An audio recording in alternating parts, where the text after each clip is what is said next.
mau tanya, apakah di dalam ajaran Kristen dibolehkan orang ketiga ikut campur masalah suami istri yang sedang bertengkar? Kalau kita sebagai teman, sebagai pendengar dan memberi saran, salah tidak ya? Nah, Sisi Musa, ini berbicara tentang kehidupan Kristen dalam kehidupan sehari-hari. Ya, nah, ini pertanyaan yang artinya bersifat aplikatif. Ya, saya rasa kita juga pernah menghadapinya. Ya, untuk hal ini saya tidak akan langsung menjawab, tapi saya akan memberikan beberapa pertanyaan evaluasi. Pertama, apa tujuan kita ikut campur? Ya, ini perlu diketahui. Apa tujuannya? Apa motivasinya? Apakah kita punya keyakinan bisa menolong masalah rumah tangga dengan memberikan saran kepada mereka?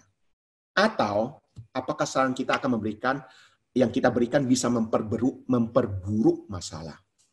Jangan-jangan sampai kita ya bahasa Hokkien Mandarinya ye pang ye mang. Ya.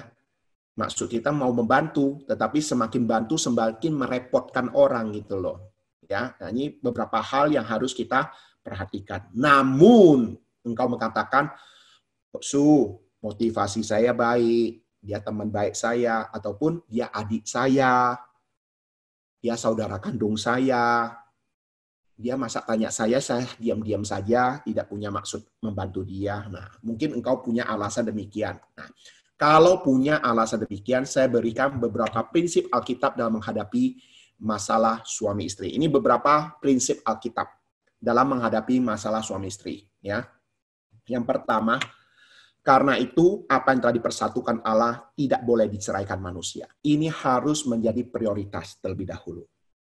Keutuhan rumah tangga di atas segala-galanya.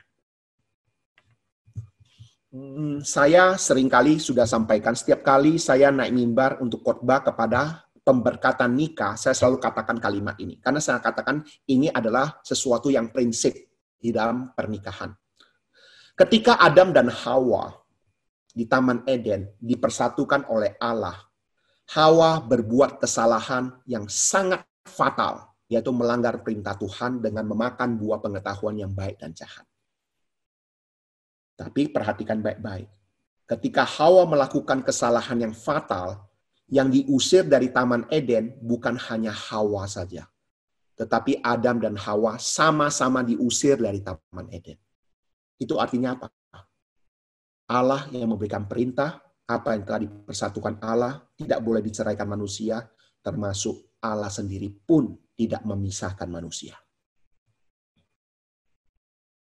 Sekalipun ada kesalahan yang fatal. Ini saran pertama. Keutuhan keluarga di atas segalanya. Kemudian Matius 18 ayat 21 sampai 22. Kemudian datanglah Petrus dan berkata pada Yesus, Tuhan, sampai berapa kali aku harus mengampuni saudaraku jika ia berbuat dosa terhadap aku? Sampai 7 kali? Yesus berkata kepadanya, bukan, aku berkata padamu, bukan sampai 7 kali, melainkan sampai 70 kali 7 kali. Apakah ini berarti 490 kali? Bukan. Angka 7 artinya angka sempurna, tanpa batas. Dalam hubungan suami istri, pengampunan adalah menjadi prioritas. Sama seperti kita berbuat salah, kita ingin istri kita diampuni. Mengampuni. Demikian juga sebaliknya. Istri berbuat kesalahan, mereka butuh diampuni. Kita harus mengampuni. Karena kita juga hidup semati bersama suami istri, tidak mungkin tidak pernah berbuat kesalahan. Gitu loh. Ya. Makanya pengampunan itu tanpa batas. Kemudian, kalau dua yang di atas sudah sulit, nggak ada jalan lain lagi. Alternatif yang ketiga yang firman Tuhan katakan.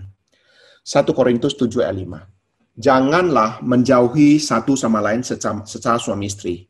Boleh untuk sementara waktu asal dua-duanya sama-sama sudah setuju. Dengan demikian masing-masing dapat berdoa dengan tidak terganggu. Tapi kemudian haruslah kalian kembali saling mendekati secara suami istri. Kalau tidak begitu, nanti kalian bisa menuruti bujukan roh jahat karena kalian tidak kuat menahan nafsu. Ini dalam bahasa Indonesia sehari-hari.